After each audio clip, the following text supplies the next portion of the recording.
Hi, you guys. Thank you so much for stopping in to check out today's video. I hope you're all doing good. If this is your first time here, my name is Erica, and on this channel I post videos of my art.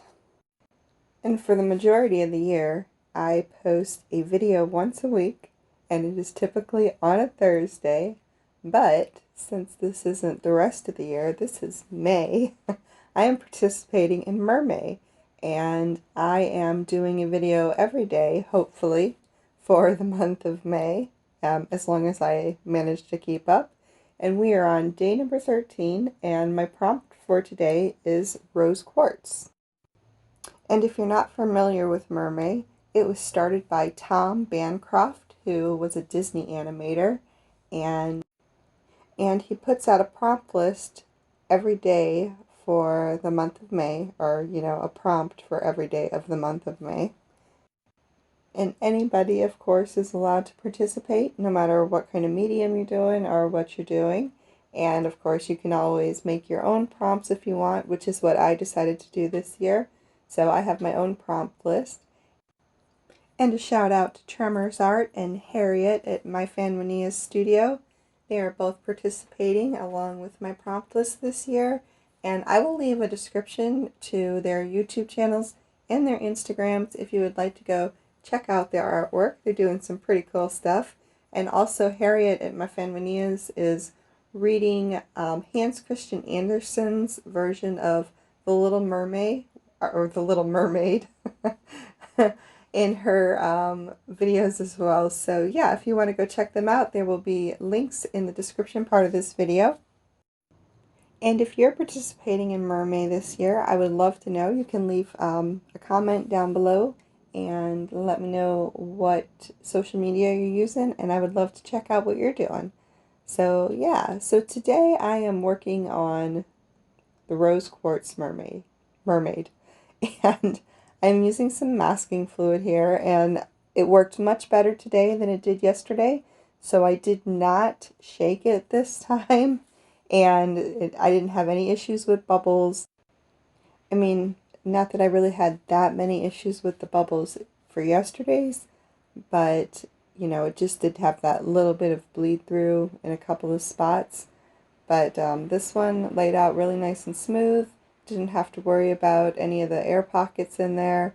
I will say though, when I laid this part down, I was kind of nervous if it had bled through, because it was so dark in that one area, and when I was first looking at it, I was really, really thinking it must have went through to the paper, and then that was why it was so dark. Then I just decided to hope that it was because I used the Payne's Gray so thick in that one area. And now we've come to the part of the video where I peel it all off. Alrighty, let's see if I can not mess this up.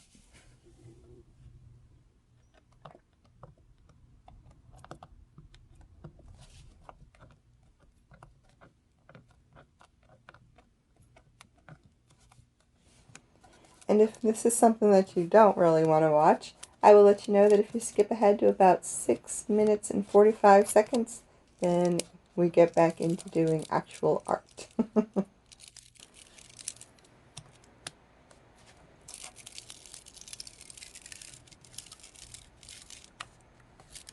does take up a little bit of the ink, which is not a big ordeal. Of course, I do feel like it could turn into a big ordeal if it was something under there other than ink. I mean, it's not a big ordeal because I'm going to put ink over again, so those lines aren't really that important to me. But I imagine if maybe there was like graphite, or if there was, even watercolor under there, that may possibly lift some of that up. So, I mean, I don't know that for sure because I've never used it before and I didn't experiment. But I would imagine that I would probably pull that off because it's pretty sticky. Pretty sticky.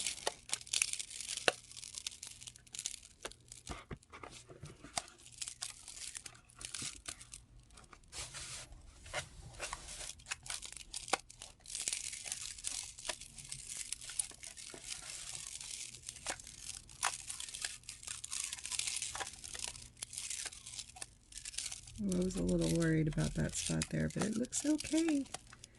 No bleed through. Look at that. That's amazing.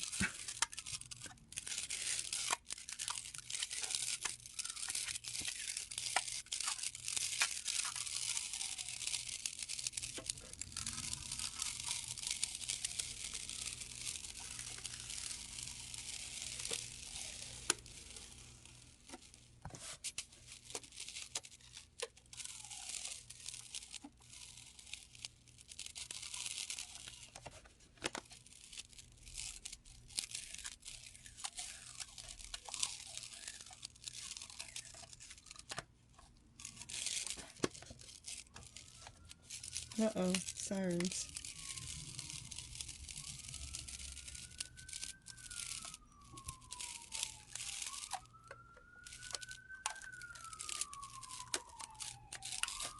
Why now?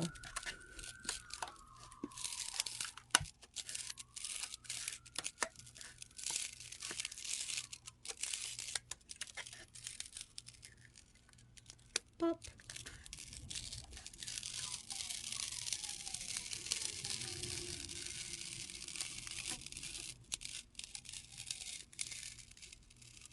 Boop. Oopsie. All in one piece. Look at that. That's so nifty. That's so nifty.